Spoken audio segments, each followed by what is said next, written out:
걸어가는 이 길 당신의 뜻 안에 날 세우셨으니 인생의 바람에 내 삶은 들려도 주님의 손에 모두 다 맡기네. 힘겨운 시간을 견딜 수 있는 것 주의 은혜로만 설명할 수 있네. 이전에 보이신 신실하신 은혜 여전히 내 삶을 주의 은혜로 살게 하시네.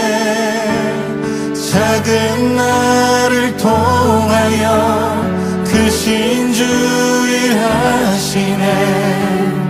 하늘 아래 인생 주관하시네. 위기 앞에 내 눈은 선명히 주를 보리. 완전하신 사랑 그 안에 나 거하네.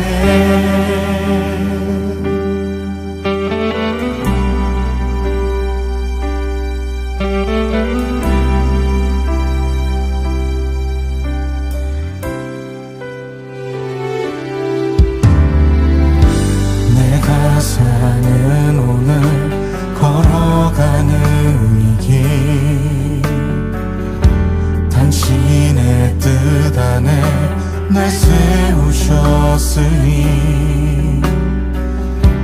인생의 바람에 내 삶은 들려도 주님의 손에 모두 다 맡기네.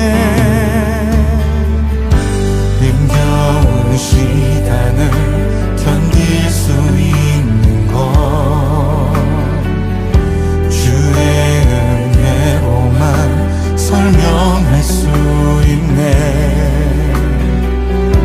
이전에 보이신 신실하신 은혜 여전히 내 삶을 주의 은혜로 살게 하시네. 작은 나를 통하여 크신 주 일하시네. 하늘 아래 인생 주관하시네. 위기 앞에 내 눈은 선명히 주를 보리. 완전하신 사랑 그 안에 나 거하네.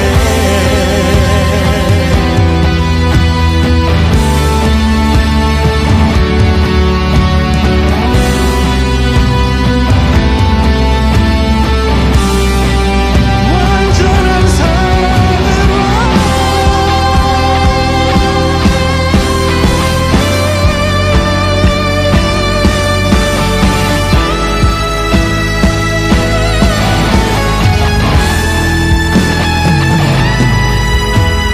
작은 나를 통하여 크신 주 일하시네. 하늘 아래 인생 주관하시네. 위기 앞에 내 눈은 선명히 주를 보리. 완전하신 사랑 그 안에 나 거하네. 작은 나를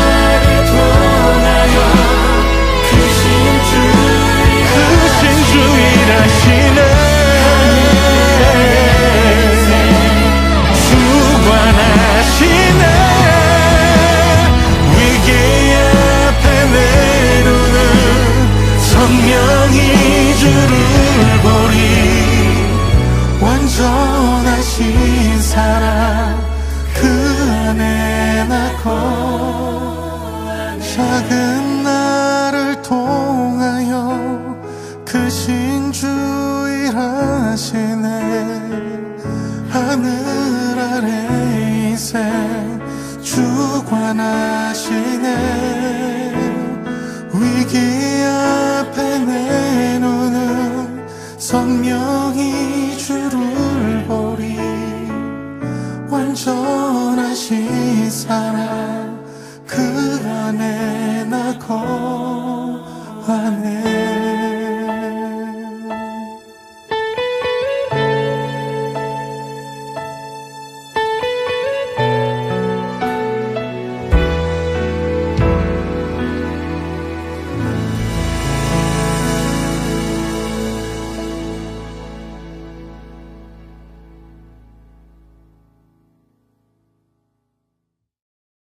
말라기 4장 4절부터 6절까지 말씀.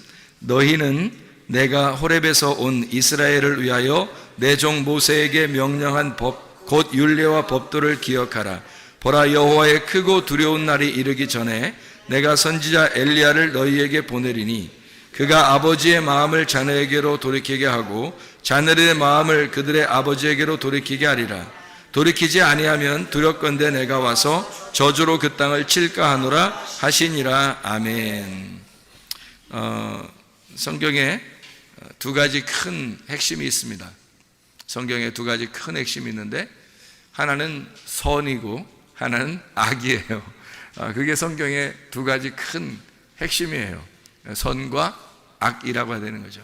이 두 가지가 합해서 생명이라고 하는 이 한 가지가 되는 게 이 성경입니다. 우리가 이제 그걸 전제로 해서 성경을 봐야지, 그렇지 않으면 성경이 보이질 않는 거예요. 성경 자체가 그런 것이기 때문에 그렇습니다. 그러니까 이렇게 되는 거죠.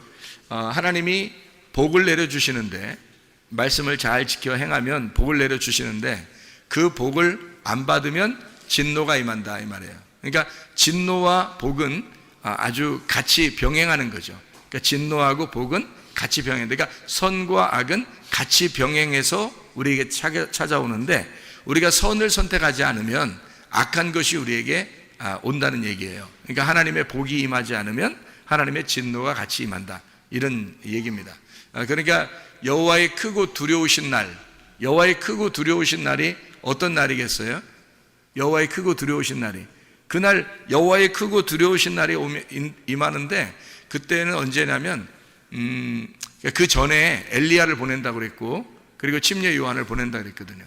그러니까 침례 요한하고 엘리야를 보내는데 어떤 말씀을 너희가 기억하고 있어야 된다? 모세의 율례를 너희가 기억하고 있어야 된다. 그러니까 모세와 엘리야와 침례 요한은 사실은 같은 입장인 거예요. 모세와 엘리야와 침례 요한은 같은 입장인데, 엘리야와 이제 엘리야 같은 그런 침례 요한을 너에게 보낸다. 어떻게? 언제? 크고 두려운 날이 임하기 전에 보낼 것이다, 이런 얘기죠. 그러면 크고 두려운 날이 임하는 날은 어떤 날이에요? 그날은 구원의 날인 거죠. 크고 두려운 날은 구원의 날인 거예요. 그런데 그 구원을 너희가 구원으로 받지 못하면 어떤 날이 된다? 그날이 진노의 날이 된다. 무슨 말인지 알겠지? 그러니까 구원과 진노는 같은 날이 있는 겁니다. 같은 날, 동시에 있는데, 구원을 구원으로 받지 못하면 그러면 너희에게 진노가 임한다. 여기에 이제 그 말씀을 해주고 있는 거예요. 그러니까 엘리야와 모세가, 이제 엘리야와 그 모세의 율법, 그리고 침례 요한이 너희에게 임하는 그날, 너희에게는 둘 중에 하나가 임하는 거죠. 우리에게는 둘 중에 하나가 임하게 돼 있어요. 뭐가 임하게 돼 있다고요? 구원 아니면 진노가 임한다는 거죠. 그러니까 여러분에게 이제 하나님 말씀이 증거될 때는 어떤 말씀이 증거되는 거예요? 어떤 말씀이 증거되냐면 모세의 율법, 그리고 엘리야의 말, 그리고 침례 요한의 말이 증거되는 거죠. 이것이 증거되면, 먼저 증거되면, 그 다음에 이걸 받은 사람이 구원을 받는다 그러면 누굴 받은 거예요? 이 말씀을, 그러니까 엘리야와 침례 요한을 만나서 그 말씀을 받았더니 이 사람에게 누가 온 거야? 그러니까 누가 찾아온 거예요? 뭐가 찾아온 거예요? 구원이 찾아오는 거예요. 그러니까 구원의 길을 가르쳐 줬으니까, 구원의 길을 알려줬으니까 구원이 찾아오겠죠. 그 구원이 누구예요? 예수님이죠. 그러니까 구원이라는 예수님이 찾아오는 건데, 그 구원에 예수님 못 만나면 어떻게? 진노가 너희에게 임한다. 그 날이, 그 크고 두려운 날이 구원이 아니라 너희에게 진노의 날이 될 것이다. 뭐 이런 말씀이 되는 것입니다. 그러니까 우리가 하나님의 그 섬기심과 우리가 그 섬김을 받는다는 문제가 성경에서 굉장히 중요한 말인데, 왜 그러냐면 그게 복음이거든요. 하나님이 우리를 섬겨주시면 복음이 되는 거예요. 내가 열심히 하나님을 섬기면 율법이 되는 거고요. 그러니까 성경에서 이게 율법과 복음의 아주 중요한 차이점이거든요. 그러면 열심히 섬기는 것은 누구만 해야 돼요? 예수님만 해야 되는 거예요. 예수님만 열심히 섬기는 거예요. 섬김을 열심히 받는 사람들은 우리가 돼야 되는 거고요. 그러니까 우리가 열심히 섬김을 받으면 복음이 되는 거고요. 열심히 우리를 섬겨주면 그게 율법이 되는 겁니다. 그러니까 그게 예수님이 율법으로 우리를 섬겨주시는 거예요. 자, 이제 그게 이제 예수님이 우리에게 율법으로 섬겨주면 그거를 우리는 복음이라 그렇게 말을 하는 거죠. 다시 말하면 이런 거죠. 율법 자체가 나쁜 게 아니고, 생각을 해보세요. 침례 요한 자체가 나빠요? 안 나빠요? 안 나쁘죠. 엘리야 자체가 나빠요? 안 나빠요? 안 나쁘죠. 그러니까 엘리야가 갈멜산에서 막 전투를 일으켜가지고 전투에서 바알 제사장들을 막 목을 쳐서 죽였어요. 승리해가지고 이스라엘 백성들 보고 왜 가운데서 머뭇머뭇 하려느냐, 하나님을 여호와를 선택하려면 나한테로 와라, 그렇게 얘기하잖아요. 그럼 아니면 저쪽 바알 숭배자들한테 가야 되는데 그 바알 숭배자들은 다 목을 쳐서 죽인단 말이에요. 그러니까 엘리야 자체는 바알 숭배자들 입장에서는 완전히 심판자죠, 엘리야가. 그래 이스라엘 백성들한테는 구원자가 되는 거예요. 그렇죠? 엘리야 자체가. 그러니까 한쪽에서는 무서운 사람이지만 한쪽에서는 아주 사랑의 사람인 거죠. 이게 예수님의 모습과 똑같죠. 예수님이 이 땅에 오셔가지고 장애인들이나 병든 자나 소경이나 이런 분들을 섬길 때, 연약한 여인들, 사마리아 여자같이 또는 삭개오 이런 사람들을 섬기고, 그리고 38년 된 병자를 섬기고, 강도 만난 자를 섬기고, 또 맹인들을 이렇게 섬기고 병자들을 섬길 때, 그때 예수님은 그들에게는 구원자잖아요. 그런데 바리새인들 입장에서는 어떻게 해요? 예수님이 심판자란 말이에요. 그러니까 예수님이 똑같은 복음인데 그것이 어떤 사람에게는 심판으로 다가오고 어떤 사람에게는 은혜로 다가오더라. 그러니까 예수님 자체가 뭐예요? 그러니까 율법이었던 거죠. 율법. 그러니까 하늘에서 이 땅에 내려온 것이 구약 성경에서 계속 앞으로 내려올 것이다, 이런 은혜 말씀이 내려올 것이다 라고 계속 구약에서 얘기했던 것이 다 뭘 얘기했던 거예요? 그러니까 율법을 얘기했던 거예요. 그러니까 율법이 내려온다.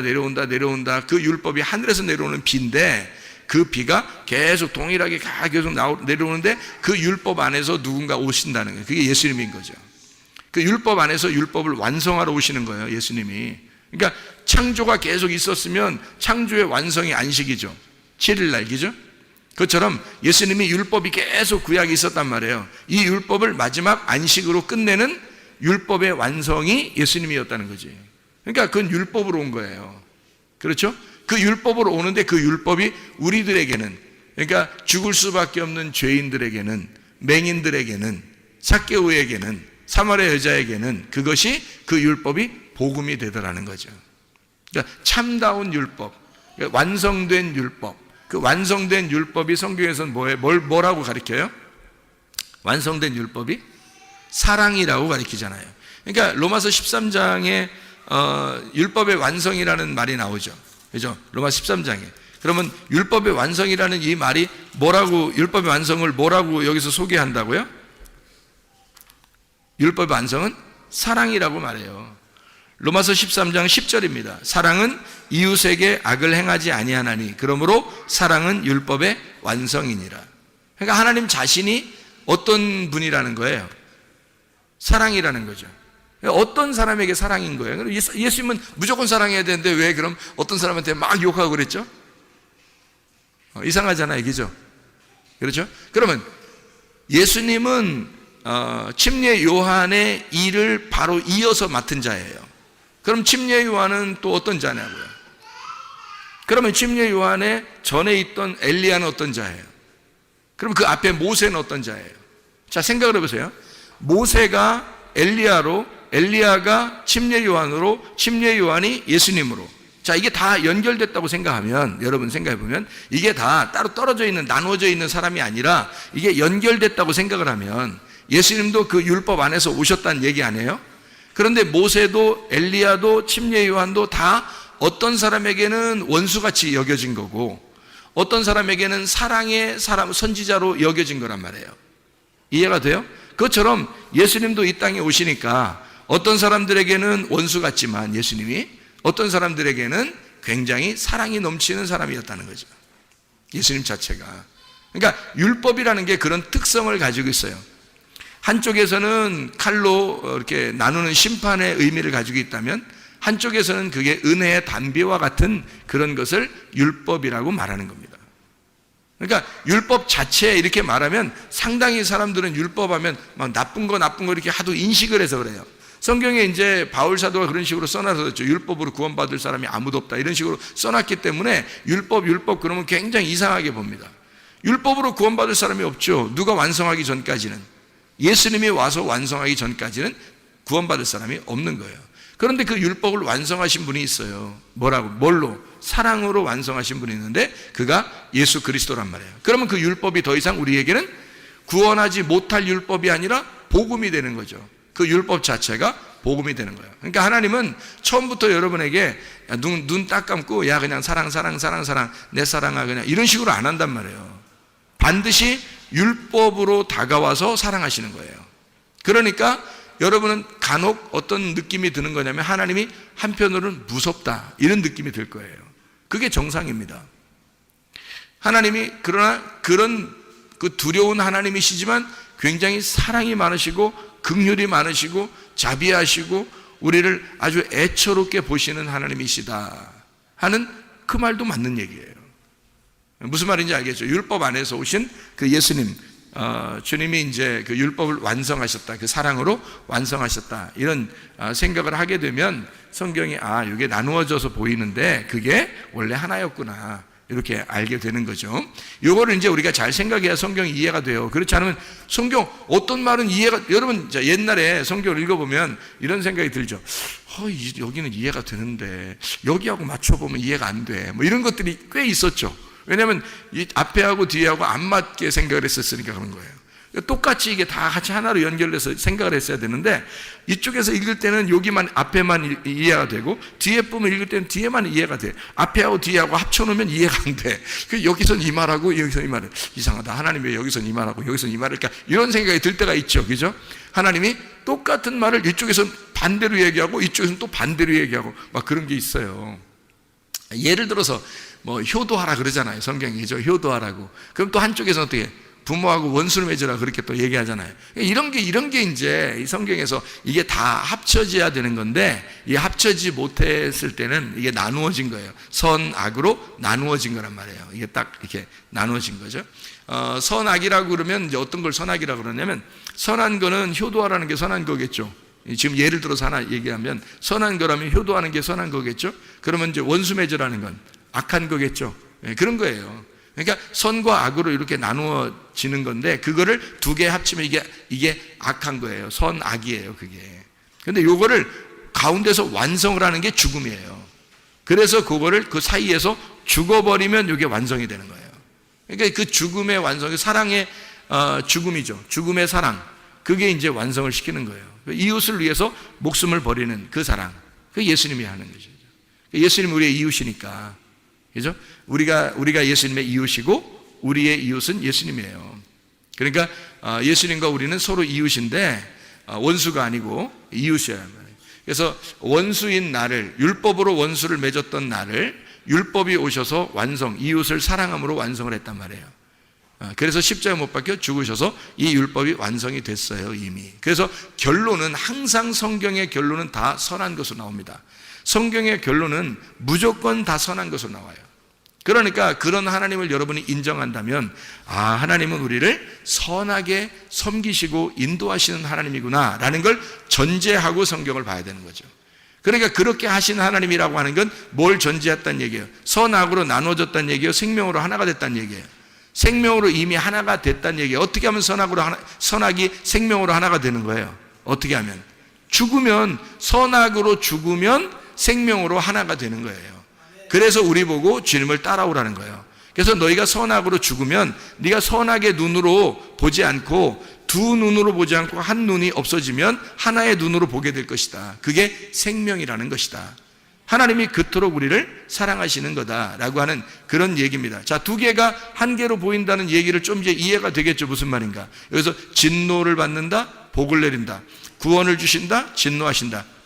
구원을 구원으로 받아들이지 못하면 진노가 임하는 거다. 그게 같은 날 오는 거다. 그래서 이쪽 진노가 오는 쪽에서 볼 때도 크고 두려운 날이고요. 구원의 날이 오는 것도 크고 두려운 날입니다. 그러니까 하나님의 날은 크고 두려운 날이에요. 그런데 한쪽에서는 구원의 찬양을 하게 되고 한쪽에서는 통곡하는 진노가 임하게 되는 것입니다. 그게 이제 누가 임하면 그렇게 된다고요? 누가 오면? 침례 요한이 오면 그런 일이 벌어진다고. 그럼 그 침례 요한이 누구의 이름으로 왔다고요? 엘리야의 이름으로 왔다고요. 엘리야처럼 왔다고. 그 엘리야는 뭐 어떤 말씀으로 왔다고요? 모세의 말씀으로 왔다고. 이게 다 세트라니까. 세트 알잖아 우리. 세트 알잖아. 자, 모세, 엘리야, 침례 요한, 이게 세트라고요, 성경에. 그래서 모세, 엘리야, 침례 요한 이름 많이 나오죠, 성경에. 이게 세트니까 기억하고 있어야 되지. 그게 율법의 대표예요. 그러니까 모세, 엘리야, 침례 요한. 그래서 말라기서의 지금 4장 4절부터 6절까지 말씀은 세 사람의 이름이 나오죠. 어떤 사람의 이름이 나와요? 예, 그러니까 엘리야의 이름으로 오는 자가 하나 있고, 그리고 모세의 율법이 먼저 나오기죠. 모세의 율법이 먼저 나오고, 그 다음에 엘리야의 마음을 가진 자가 나온다는 거예요. 그가 침례 요한이죠. 그러니까 모세, 엘리야, 침례 요한, 맞죠? 그렇게 오게 되면 그가 오면 그 길을 마련해서 누군가를 만나도록 한다는 거예요. 그 만나도록 하는 그 날이 크고 두려운 날이다, 이런 말씀이죠. 이해가 되겠죠? 무슨 말인가? 자, 우리 그러면 이제 마태복음 11장 11절 12절의 말씀을 우리 한번 보면은 거기에 뭐가 나올까요? 마태복음 11장 11절 12절의 말씀에 보면, 내가 진실로 너에게 말하노니 여자가 낳은 자 중에 침례 요한보다 큰 이가 일어남이 없도다. 그러나 천국에서는 극히 작은 자라도 그보다 크니라. 침례 요한의 때부터 지금까지 천국은 침노를 당하나니 침노하는 자는 빼앗느니라, 이렇게 되어 있잖아요. 그러니까 그 침노한다는 말이 나오고, 그 다음에 빼앗는다는 얘기가 나오고, 그 다음에 천국이라는 말이 나오잖아요. 그러면 여기서 침례 요한보다 그 전에는 큰 사람이 있다, 없다? 없다. 그러면 침례 요한보다 큰 사람이 없으니까 앞에 구약의 성경 중에서 엘리야가 침례 요한보다 커요, 안 커요? 안 크다. 모세가 커요, 안 커요? 안 크다. 침례 요한이 가장 크다. 솔로몬이 더 커요, 안 커요? 안 크다. 침례 요한이 가장 크다. 지금 그런 얘기 안 해요, 다윗보다 더 크다, 노아보다 더 크다. 어이구, 어마어마하네. 이제 침례 요한이 진짜 어마어마한 사람이네요, 그죠? 왜 이렇게 얘기했을까요? 왜 침례 요한보다 다 작다고 그랬을까? 앞에 있는 사람들은 침례 요한이 율법의 마지막 주자예요. 그러니까 왜 그 달리기 할 때 잘 뛰는 사람을 최고 마지막에 두잖아. 릴레이 경주할 때, 그죠? 이렇게 5명이 달리기 한다면, 이어서 달리기 한다면, 마지막 달리는 사람이, 최고 잘 뛰는 사람이 마지막 달리죠? 그러니까 침례 요한이 율법 중에서 가장 잘 달리는 사람이란 말이에요. 가장 잘 달리는 사람, 침례 요한이에요. 그 침례 요한이 나중에 어떤 이름으로 바뀌느냐면요, 사랑의 사도 요한으로 바뀌는 거예요. 이름이 똑같은 이름이잖아요. 그러니까 침례 요한이 뭘로 바뀌느냐면, 이게 침례 요한의 그 율법이 완성이 되잖아요. 그러면 사랑의 요한이 되는 거예요. 성경에 보면 요한복음 하면 막 사랑이 넘치죠. 요한 1서, 요한 2서, 요한 3서 그러면 막 사랑이 넘치잖아요. 하나님은 사랑이시다 막 이러고 막 이러잖아요.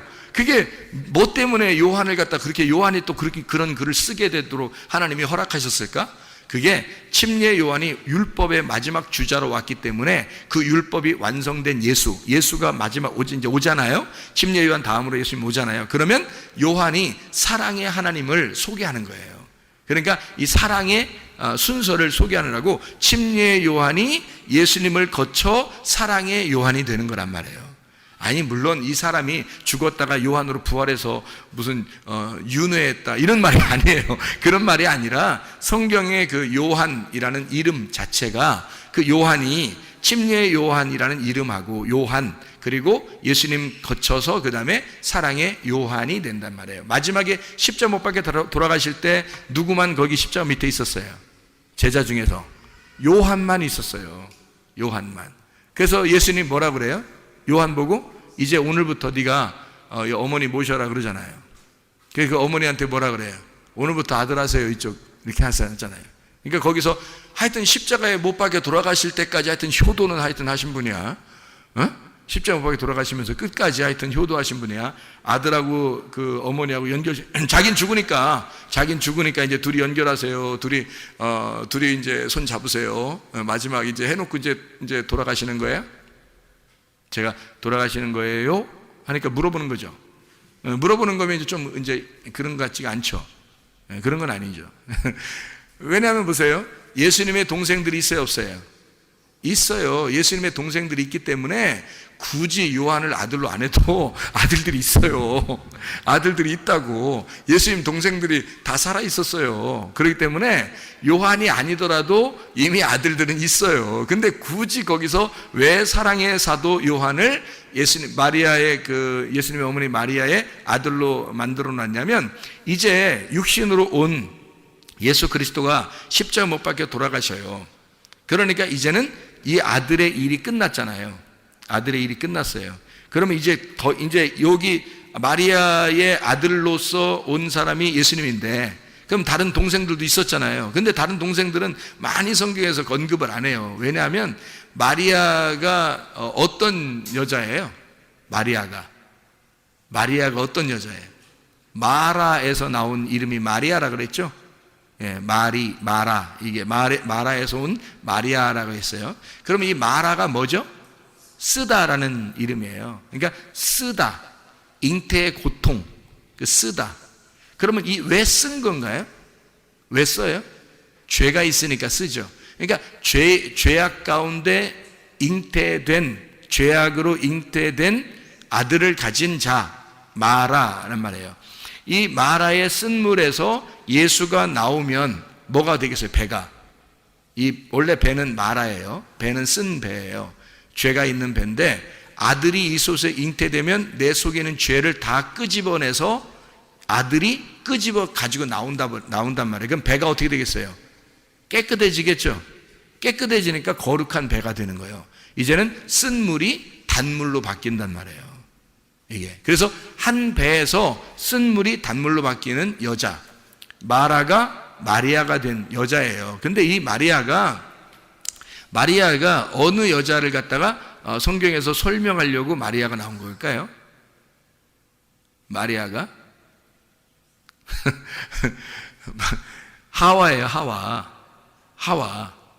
그러니까 창세기 3장에 하와가 뱀한테 이제 범죄했잖아요. 그죠? 뱀하고 같이 범죄했는데, 하나님을 거역한 범죄를 하고 나서 하나님이 뭐라 그래요? 남자는 일하라 그러고 여자는 잉태하는 고통을 가져라, 뭐 그런 얘기를 하죠. 그리고 여자의 아들이 뱀의 머리를 밟게 될 것이다, 이런 얘기를 하죠. 그럼 그 여자의 아들이라는 말이, 거기서 여자가 누구밖에 없었어요? 그 얘기를 듣는 사람 중에서는 하와밖에 없었죠. 그 여자의 아들이 뱀의 머리를 밟게 될 것이다 라고 하는 그 여자, 쓴물을 가진, 다시 말하면 선악과를 먹어버린 그 쓴물을 가진 여자의 후손으로 누가 왔어요? 여자로 마리아가 온 거예요. 마리아가 대표로 온 거고, 이 세상에는 모두 다 여자의 아들이 아니라 남자의 아들이거든요. 우리 모든 인간들은 남자의 아들입니다. 왜냐하면 남자가 있어야 아이가 나오는 거니까. 생각을 해보세요. 근데 남자 없이 여자가 아기를 잉태한 것은 누구밖에 없어요? 예수님밖에 없어요. 인류사에 창세기부터 요한계시록까지 예수 한 분만 남자 없이 여자가 낳았단 말이에요. 이해가 돼요? 그래서 여자가 난 예수, 그 아들이 뱀의 머리를 밟게 될 것이다 라고 얘기한 거거든요. 이해가 되겠죠? 그래서 이 마라의 쓴물을 가진 여자가 예수를 잉태하고 출산함으로 그가 단물로 바뀌는, 이런 선악과가 생명나무로 바뀌는 역사가 일어났다는 얘기입니다. 그 아들이 이 땅에 오셨거든요. 그러니까 마리아에게서, 여자에게서 유일하게 태어난 남자가 누구라고요? 예수님이라고요. 근데 그 아들을 지금 누구한테 인계해 주는 거예요? 십자가 못 박혀 돌아가실 때 요한한테 인계해 주는 거란 말이에요. 그러면 요한이 이제 그다음부터는 어떤 사람이 된다는 거야? 여자의 후손이 된다는 얘기야. 그게 무슨 말인지 알겠어요? 이제까지 여자의 후손은 인류 역사상 누구밖에 없었다고요? 예수님밖에 없었다고. 그래서 예수님을 하나님의 아들이라 그러는 거야. 인류사의 모든 이 세상의 남자, 사람이라는 남자의 아들들인데 모두 다 그의 후손이 돼야 되는데, 인류사에 여자의 후손은 예수님 한 분밖에 없었어요. 맞죠? 그런데 그 여자의 후손으로 이제 내가 십자가에 못 박혀 죽으니 완성되었다. 그러니까 이제 너는 지금 오늘부터 여자의 후손이다, 이 말이에요. 네가 이제 여자의 후손이다. 그 말은 뭐를 선포하는 거예요? 내가 죽으니까 너는 하나님의 아들이 된다는 얘기야. 요한복음. 놀라운 얘기죠. 우리가 하나님의 아들이 된다?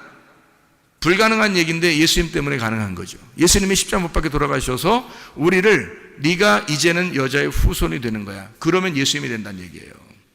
사랑의 요한이 이제는 마리아의 아들이 됐다는 얘기야. 그냥 단순히 여러분은 효도하려고 거기서 십자가에서 얘기했는가 보다, 그렇게 생각하는 사람도 있더라니까.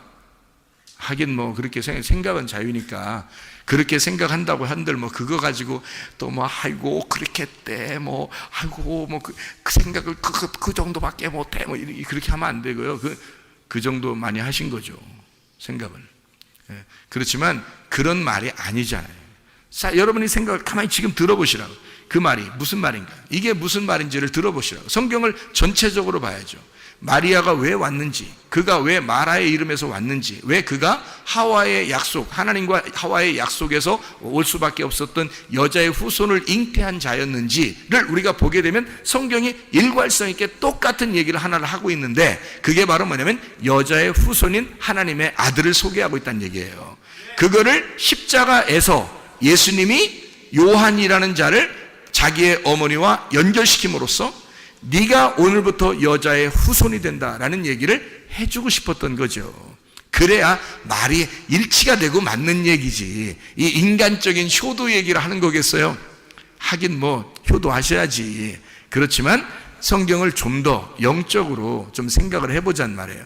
좀 더 깊이 진리의 말씀을 영적으로 좀 생각할 수 있어야 되지 않겠습니까? 깊이 있게.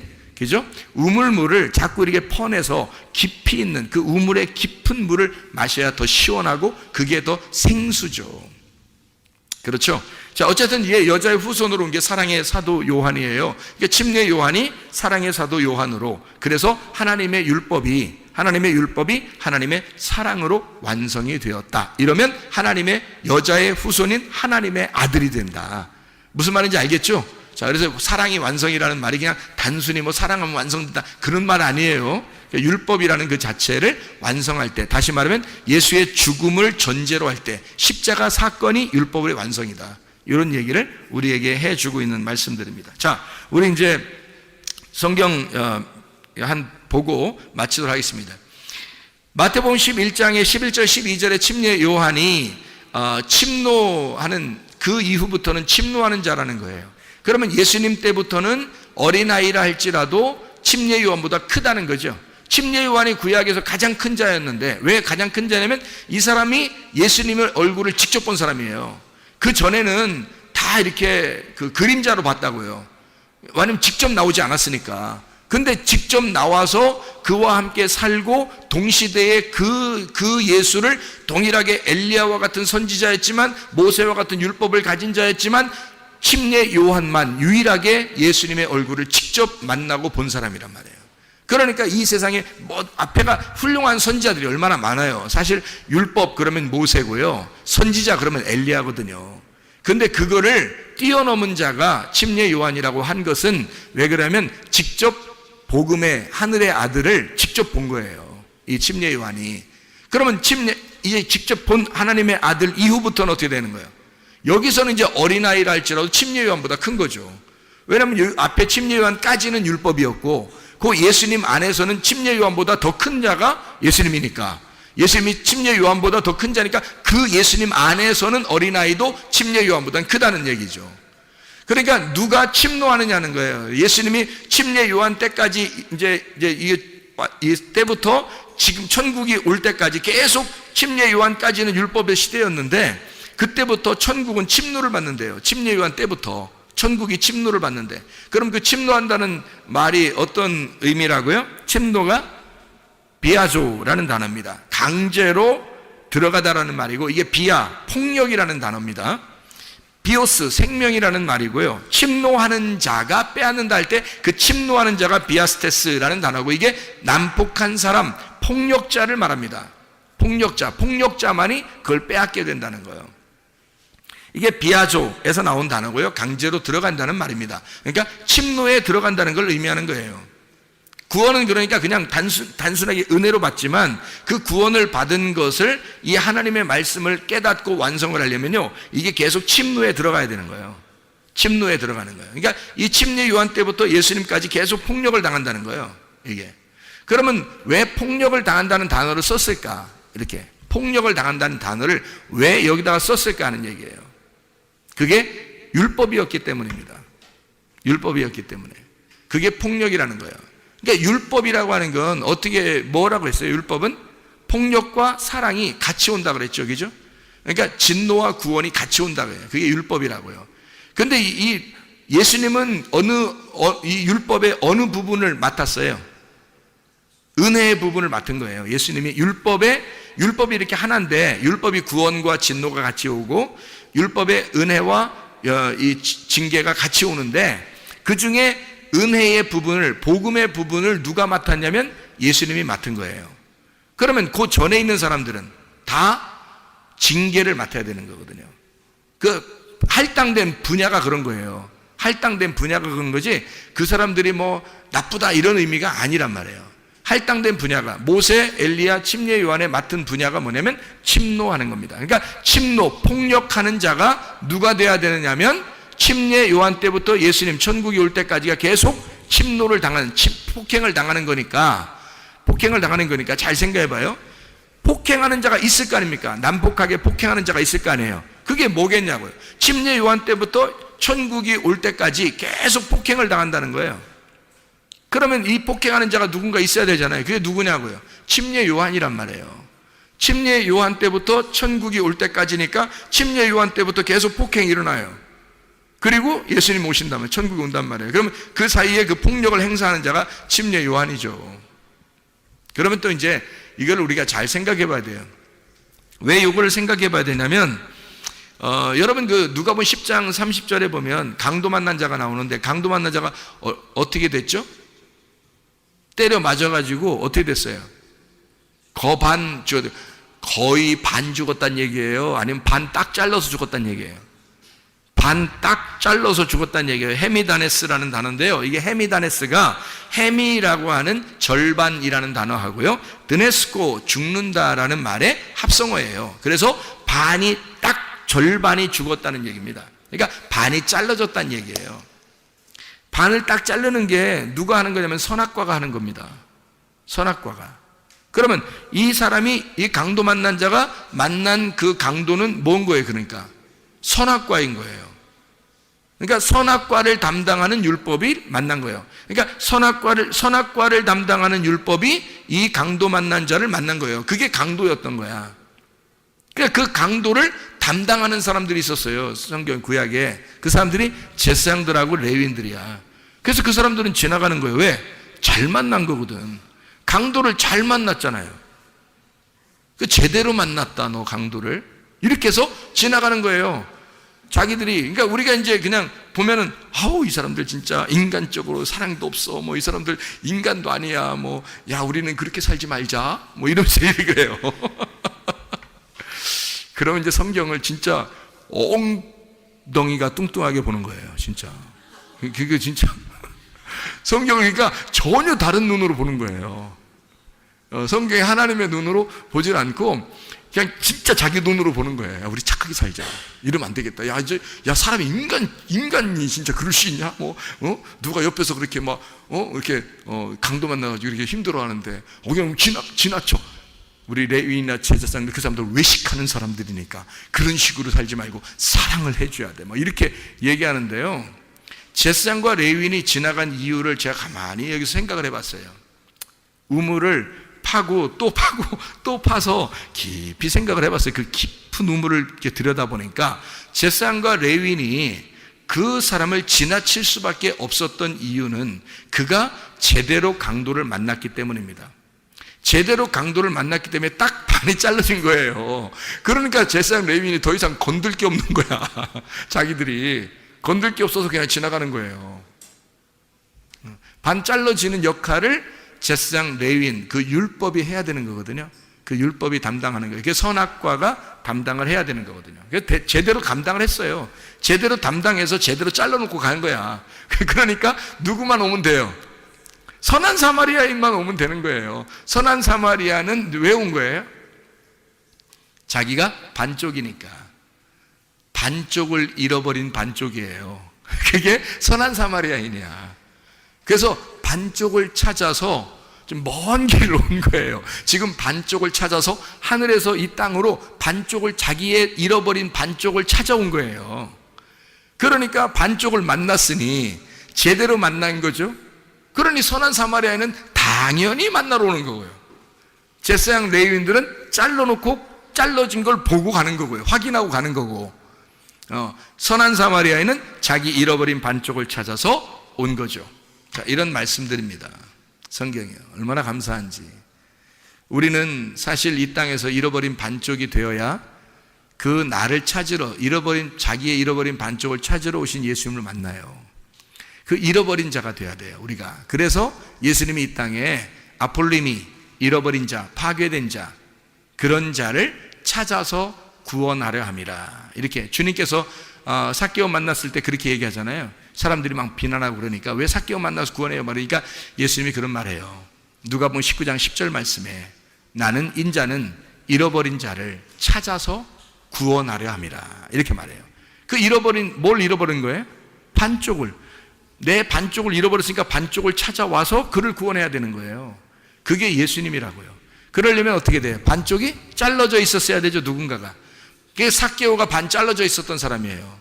사마리아 여자가 반 잘라져 있었던 사람이라고. 그래서 예수님이 찾으러 온 거예요, 그 사람들을. 이해가 되겠어요? 여러분이 어떤 사람 되면 분명히 구원받을 수 있겠어요? 반 잘라지면 구원받겠죠. 뭘로 잘라져야 돼요? 율법, 모세, 엘리야, 침례 요한에 의하여 반 잘라져야 된다는 얘기입니다. 이해가 되겠습니까? 그렇게 되면 예수님이 찾아오신다는 얘기예요.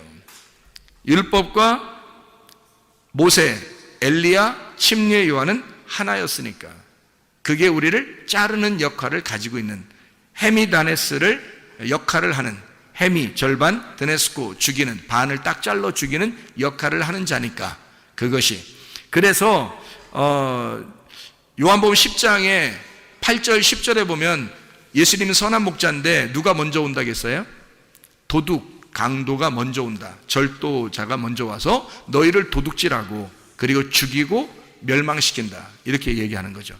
그래야 너희들을 도둑질하고 죽이고 멸망시켜야, 너희들을 하나님의 그 마음에서 너희를 빼앗으면 도둑질이잖아요. 그럼 옛날에 그 율법을 가르치던 사람들이 대부분 어떻게 했어요? 이스라엘 백성들에게. 예수님이 왜 왔어요? 사람들이 그 율법으로 하나님 백성들을 자꾸 뺏어가니까, 그러니까 하나님이 직접 내려와서, 그 아들이 내려와서 자기 하나님의 마음에서 뺏어가는 자를 찾아오는 거예요. 그러니까 그걸 뺏어가는 자가 있었는데 그걸 도둑이요, 절도, 죽이고 멸망시키는 자다, 이렇게 얘기한 거죠. 거기에서 뺏어오는 거예요, 예수님이. 그 선한 목자라는 거예요. 주님이 그 양을 뺏어오는 거죠. 자기 양을 뺏어오는 거예요. 누군지 알겠죠? 그러니까 이게 자기들 양이 아니야. 이게 도둑놈들 양이 아니에요. 이 도둑놈들이 누구예요? 그러니까 율법사들, 제사장들, 바리새인들, 이런 사람들이에요. 율법을 가르치는 자들이라고요. 하나님의 마음을 모르고 가르치는 자들, 그게 도둑놈이라는 거예요. 마음을 뺏은 거잖아요. 하나님의 마음에서 우리를 양들을 뺏어간 거란 말이에요. 그러니까 하나님 마음 모르게 한 거죠. 마음은 모르고 그냥 겉으로 율법만 알도록 만들어 놓은 거예요. 그러니까 그 마음이 뺏긴 거죠. 하나님으로부터 마음을 뺏은 자, 그가 강도, 도둑이고 절도, 멸망시키고 죽이는 자란 말입니다. 이해가 되겠어요? 거기서 예수님이 와가지고 뺏어오는 거예요. 하나님의 마음으로 뺏어서 다시. 그래서 하나님의 마음으로 예배를 드려라, 이렇게 얘기하잖아요. 너희들 겉으로 막 헌금하고 겉으로 뭐 선한 일하고 막 이러는데 이 독사의 자식들아 뭐 이러면서 너희들은 하나님의 의와 인과 신을 버렸다 이렇게 말하잖아요. 하나님의 마음을 너희가 모르고 갔다는 거죠. 하나님의 마음을 모르고 행동하는 것이더라, 이런 얘기들을 하는 거잖아요. 그렇죠? 그러니까 절도, 강도, 이게 먼저 와야 된다는 게, 이게 나쁜 거예요? 아니면 율법이에요? 율법. 하나님의 마음에서 율법으로 빼앗은 자들이 있어요. 그게 누구냐면 율법이고, 그게 모세고 엘리야고 침례 요한이었다는 겁니다. 그래서 하나님 입장에서 보면 이 밑에서 먼저 온 자들이 하나님의 마음을 폭행한단 말이에요. 예수가 이 땅에 오니까 율법이 이걸 폭행하는 거예요. 그래서 율법을 아는 자, 율법으로 예수님을 죽이는 겁니다. 율법으로. 그래서 율법 안에서 죽임, 타살 당해야, 율법 안에서 타살, 죽임을 당해야 우리를 구원하는 거예요. 율법 안에서. 그게 이제 하나님의 구원의 방법인데요. 하나님 자신이 죽임당하는 그런 이야기입니다. 자, 요한복음 5장을 한번 봐봐요. 요한복음 5장 45절을 한번 여러분이 보면, 우리를 고발하는 검사, 고발하는 자가 있는데 우리를 잡아가고 고발하는 자가 나와요. 거기에 뭐라고 나오냐면 이렇게 나오죠. 요한복음 5장 45절의 말씀입니다. 내가 너희를 아버지께 고발할까 생각하지 마라. 너희를 고발하는 이가 있으니 곧 너희가 바라는 자 모세니라. 모세가 뭔 잘못했길래 모세가 고발한다 그래요. 율법의 고발자가 모세래요. 그러면 여기서 이제 고발하는 자, 그러니까 우리를 일로 바치는 자, 참소하는 자, 그러니까 마귀가 하는 일을 모세가 한다는 거예요. 그 일을 땅에서 감당한다는 게 모세라는 거야. 그러면 이게 무슨 말이냐 이거야. 이게 성경에 일치적으로 보면 먼저 온 자란 말이죠. 먼저 온 자니까 모세, 엘리야, 침례 요한. 그때부터 주님, 하나님의 아들이 침노를 당한다, 침범, 폭행을 당한다는 얘기예요. 그럼 이 폭행을 당해서 이 예수가 죽으면 여기 있는 게 어떻게 해요? 여기 있는 법이 없어져 버리는 거예요. 법은 원래 있는데, 없는 게 아니라 있는데 사람이 죽었기 때문에 없어지는 거야. 이 법을 끌어안고 사람이 죽었잖아요. 누가? 예수님이 죽어버렸잖아. 그러니까 더 이상 법이 없어져 버린 거예요. 우리한테. 우리를 정죄할 법이 없는 거예요. 그래서 너희가 뭐가 죄라는 거예요? 그럼 너희를 정죄할 법이 없어졌다잖아. 법 있잖아. 있는데 그 있는 거는 이렇게 예수님이 오셔서 죽으셨다는 걸 설명해 주려고 그러는 거예요. 그러면 뭐가 이제 죄라는 거예요? 법은 없어졌으니까 뭐가 죄예요? 그 죄를 용서하신 예수님을 안 믿는 게 죄라 그러잖아요. 그래서 요한복음 16장 9절에, 그죠? 그러니까 죄는 더 이상 이제 율법이 아니라, 율법이라는 법이 없어졌단 말이야. 사람이 죽었기 때문에. 그래서 예수님이 그걸 율법을 끌어안고 다 죽었으니까, 법이 없어졌으니까 이제 뭐가 죄냐면 그 예수님을 안 받아들이면 그게 죄라는 거예요. 그래서 용서받지 못한다는 거예요. 그게. 다른 거는 다 용서받아요. 다른 거는. 그러면 그래? 다른 거 다 용서받아? 그럼 내 교회 다니고 내 예수 믿었는데 내가 한번 내 할 짓 한번 해볼까? 뭐 이렇게 하면 그건 넌 믿은 게 아니지. 너는 믿은 게 아니지. 너는 거짓이었지. 그 능멸하는 거죠. 하나님을 능멸하는 태도입니다. 그럴 수가 없어요. 죄를 질 수가 없습니다. 그러니까 하나님 안에서 사는 거를 죄가 없다 그렇게 말하는 거예요. 하나님과 한 마음이 돼서 사는 거를 죄가 없다 그렇게 얘기하는 거란 말이에요. 그러니까 고발자가 누군지 아셨죠? 이제 침노하는 자가 누군지 아셨죠? 그게 먼저 와야 천국이 침노를 당하고 천국이 폭행을 당해야 그 다음에 자기가 죽임을 당하죠. 타살당하고 죽임을 당해야 이 법이 끝나잖아요. 율법을 끌어안고 죽었으니까. 그래서 법이 끝나버리는 거란 말이에요. 우리한테는. 그래서 예수가 우리에게 복음이 되는 거예요. 예수님을 받아들인 사람에게는 복음이 되는 거고, 안 받아들인 사람은 여전히 율법이 존재하고 있으니까 모세, 엘리야, 침례 요한이 계속 너를 고발할 거란 말이에요. 이해가 되겠죠? 계속 우리를 모세, 엘리야, 침례 요한이 와서 너희를 고발하는 거예요. 그러면 이제 그가 고발자니까, 마귀가 참소하는 자잖아요. 참소하는 자처럼 너희를 율법이 와서 너를 계속해서 고발할 것이다 그 말이에요. 왜요? 왜 고발해요? 왜 고발해요? 우리를 하나님이 사랑하시니까 고발하는 거예요. 왜 그런지 알아요? 자, 모세하고 율법 엘리야하고 침례 요한 왜 왔는지를 우리가 알아야죠. 그분들이 왜 우리 앞에 와야 하는지. 목사가 왜 여러분 앞에서 여러분에게 진정으로 죄를 깨닫게 하는지 그걸 알아야죠. 예수님 만나게 하기 위해서입니다. 예수님 만나게 하기 위해서. 그러니까 모세나 엘리야나 침례 요한이 다 같이 어떤 사람들이냐면요, 이 사람들이 하나님의 계시의 말씀을 깨달은 주님의 종입니다.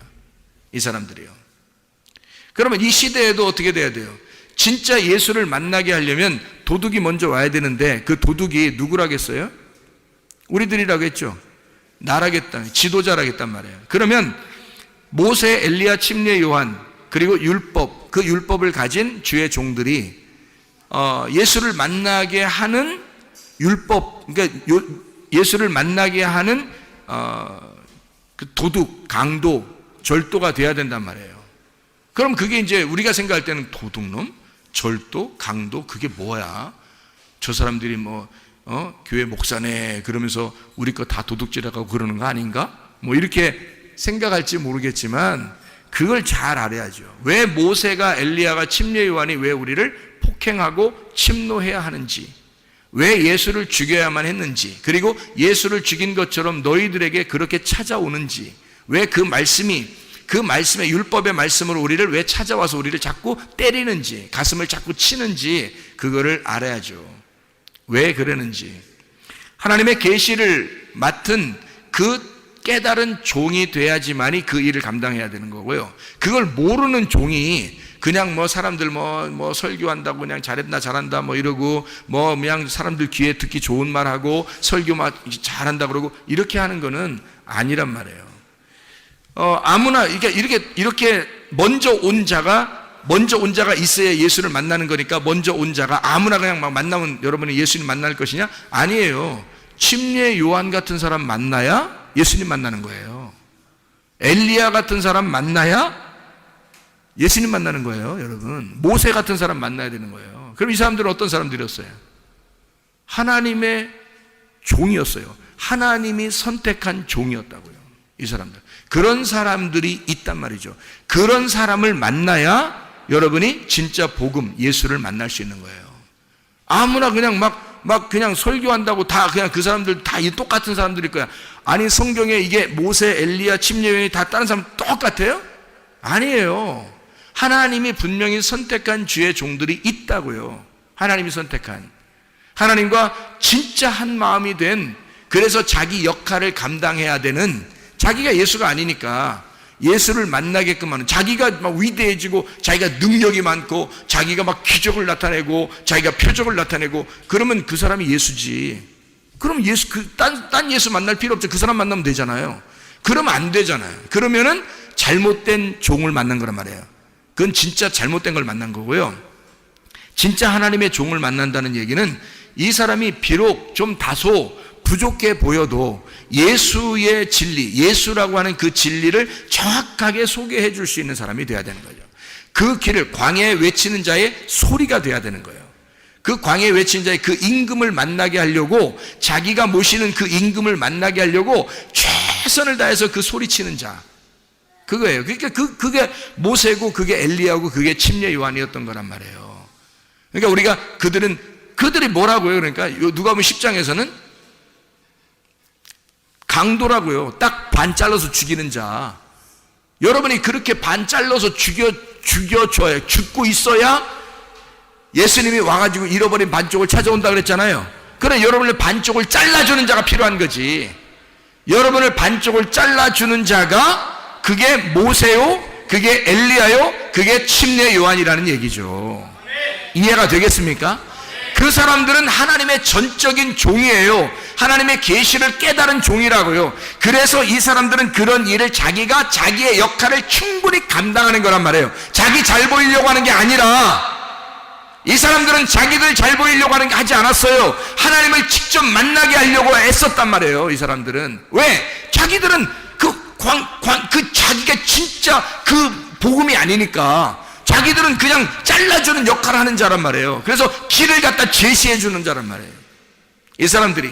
그러니까 도둑이라, 강도다, 먼저 온 목자다라고 하는 것은 하나님의 말씀의 길을 제시하는 자란 말이에요. 그게 모세, 엘리야, 침례 요한, 진리의 예수를 만나도록 길을 마련해 주는 자, 그걸 강도라고 그런다고. 우리가 생각하는 강도하고 전혀 반대란 말입니다. 이게 성경에서 말하면 그래야 성경이 일치가 되죠. 한쪽만 보면 강도, 그럼 무조건 마귀 끝, 이렇게 하면 안 된단 말이에요. 이게 성경이. 그러면 먼저 온 자, 나중 온 자, 이게 안 맞는다고요. 그렇게 그냥 막 무조건 아무렇게나 얘기해버리면 성경이 일치가 돼야 되고 성경이 하나로 통일되어 있는 하나님의 말씀입니다. 이건 하나님께서 이미 계획에 의하여, 하나님의 전적인 계획에 의하여 순서대로 쓴 책이에요. 이게 성경이. 그걸 깨달아야 되죠. 세상의 어둠의 음녀 입장에서 생각해 보세요. 음녀가 여리고로 내려가고 있어요. 강도 만난 자죠. 여리고로 내려가고 있어요. 그러면 누가 와야 돼요? 강도가 와야 돼요. 와가지고 여리고 내려가는 걸 갖다 잘라버려야 되는 거지. 그냥 반 죽여버려야 되는 거지. 그럼 그 반 죽는 강도 만난 자를 어떻게? 감사합니다, 감사합니다, 그래야 되는 거죠. 왜냐면 반 잘라줬으니까. 여리고로 내려가니까 잘라버리더라 나를. 이거잖아. 그러면 이게 감사한 거야, 아니면은 막 황당한 거야? 감사한 거죠. 모세, 엘리야, 침례 요한을 만나야 된다고요. 그 강도를 만나야 된다고. 음녀 입장에서는 여리고의 길을 끊어주는 자, 여리고로 내려가는 그 길을 끊어주는 자란 말이에요. 이게 막 마음을 찢어놓는 자죠. 잘라놓는 자죠. 세상 길 가지 말라고. 그러는 자가 모세, 엘리야, 침례 요한이란 말입니다. 다시 예루살렘으로 길을 돌이키라고, 예루살렘으로 네가 오던 길로 다시 돌이키라고, 그렇게 잘라주는 자란 말이에요. 제 갈 길 가는 어둠의 양이 있어요. 양들은 다 어떻게 간다고 그래요? 자기 갈 길 가요. 자기 갈 길을. 목자가 없으면, 그러니까 자기 제 갈 길을 막 가는 거예요. 목자가 없으면. 그게 양이에요. 제 갈 길 가는 그 양의 길을 끊어주는 자예요. 그냥 갑자기 그 앞에 길을 확 무너뜨려가지고 막 낭떠러지로 만들어버리는 거예요. 그래서 양이 그냥 꼼짝 못하게 만들어 놓는 거예요. 그러면 양 입장에서는 감사한 일이지, 그게. 그렇잖아요? 자기의 길을 끊어줬으니까.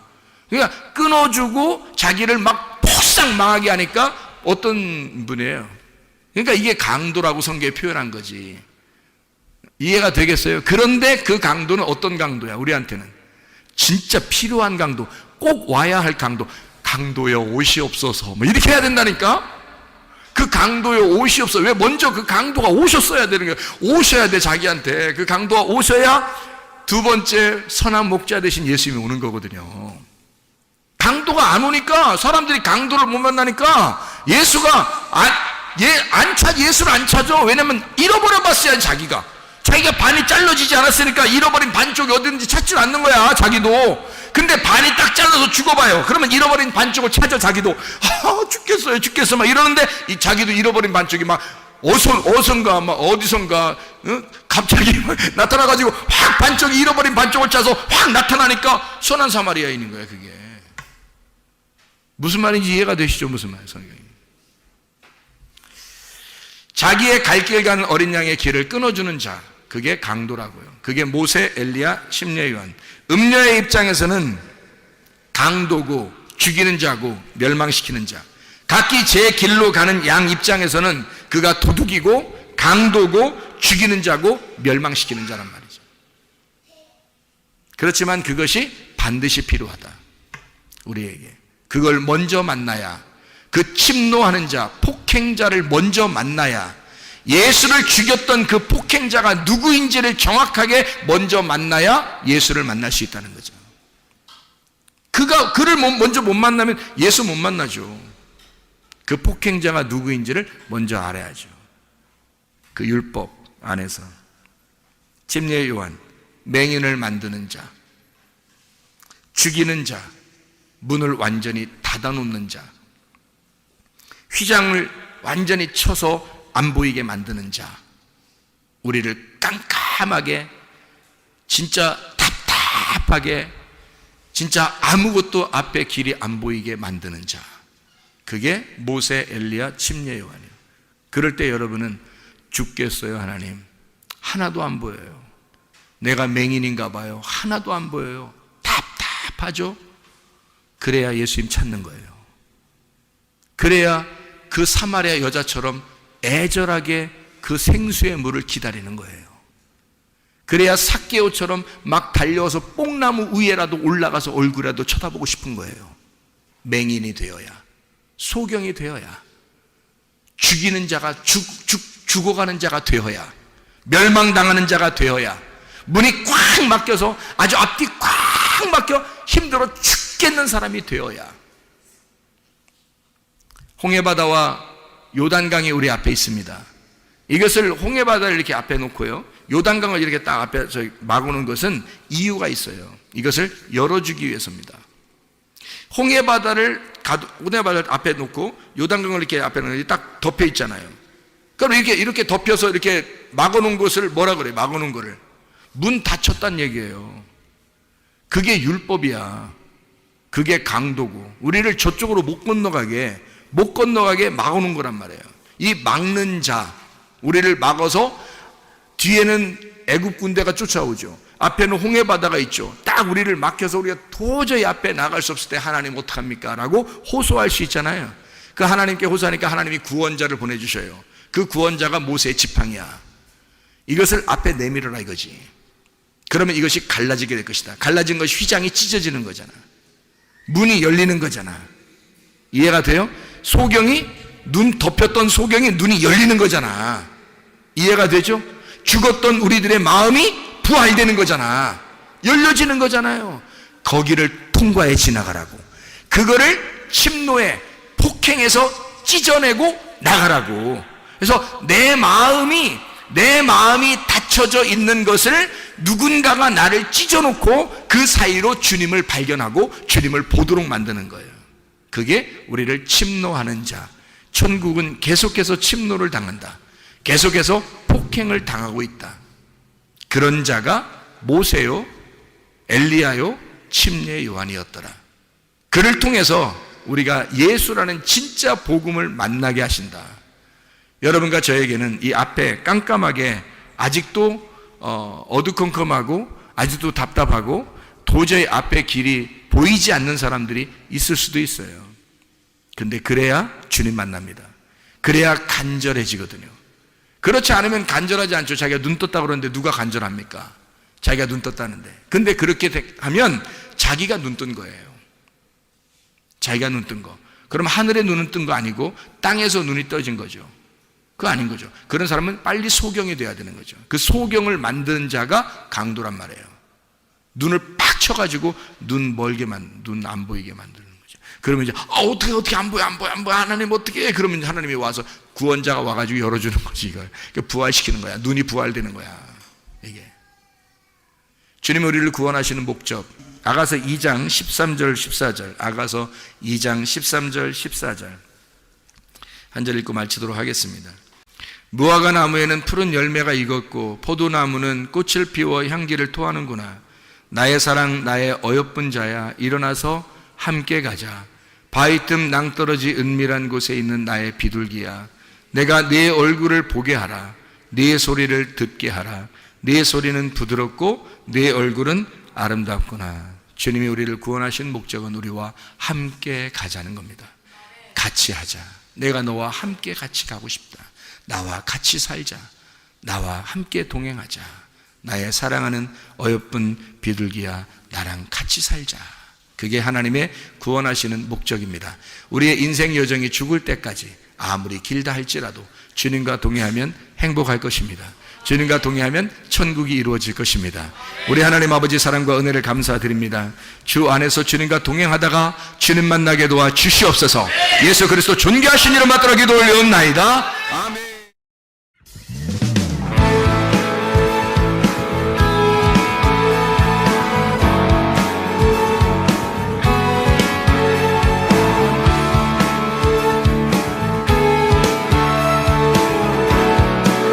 우리가 꿈꾸는 나라, 그것은 우리의 고향, 그곳은 우리의 고향. 손에 잡힌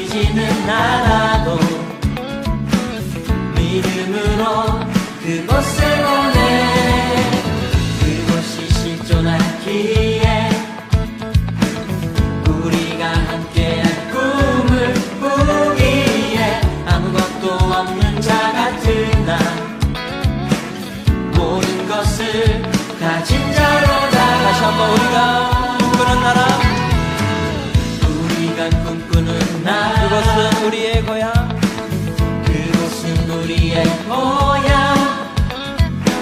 손에 잡히지는 않아도 믿음으로 그곳을 보내 그곳이 실존하기에 우리가 함께한 꿈을 꾸기에 아무것도 없는 자 같은 나 모든 것을 가진 자로다. 사막의 샘이 넘쳐 흐르고 사자와 어린 양이 뛰노는 그곳 어린이 독사물에 손 넣고 되는 그곳엔 하나님의 나라. 사막의 샘이 넘쳐 흐르고 사자와 어린 양이 뛰노는 그곳 어린이 독사물에 손 넣어도 되는 그곳엔 하나님의 나라가 우리가 꿈꾸는 나라, 우리가 꿈꾸는 나라 그것은 우리의 고향. 그곳은 우리의 고향 손에 잡히지는 않아도 믿음으로 그곳을 보내 그곳이 실존하기에 아멘. 우리가 함께한 꿈을 꾸기에 아무것도 없는 자 같은 나 모든 것을 가진 자로다. 사막의 샘이 넘쳐 흐르고 사자와 어린 양이 뛰노는 그곳 어린이 독사물에 손 넣고 되는 그곳에 하나님의 나라. 사막의 샘이 넘쳐 흐르고 사자와 어린 양이 뛰노는 그곳 어린이 독사물에 손 넣어도 되는 그곳에 다시 한번 사막의 샘이 넘쳐 흐르고 사자와 어린 양이 뛰노는 그곳 어린이 독사물에 손 넣어도 되는 사막의 샘이 넘쳐 흐르고 사막의 샘이 넘쳐 흐르고 사자와 어린 양이 뛰노는 그곳 어린이 독사물에 손 넣어도 되는 그곳엔 하나님의 나라가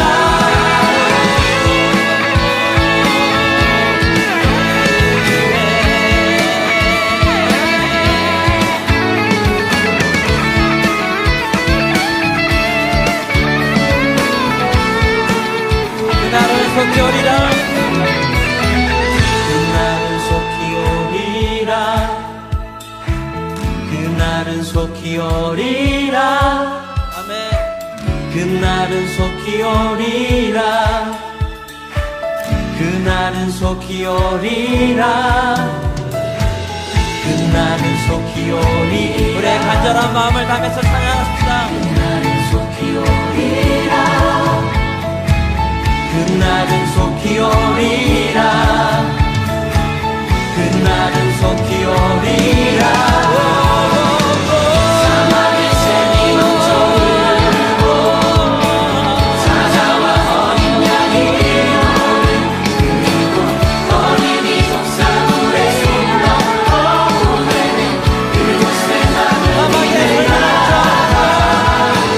사막의 샘이 넘쳐 흐르고 사자와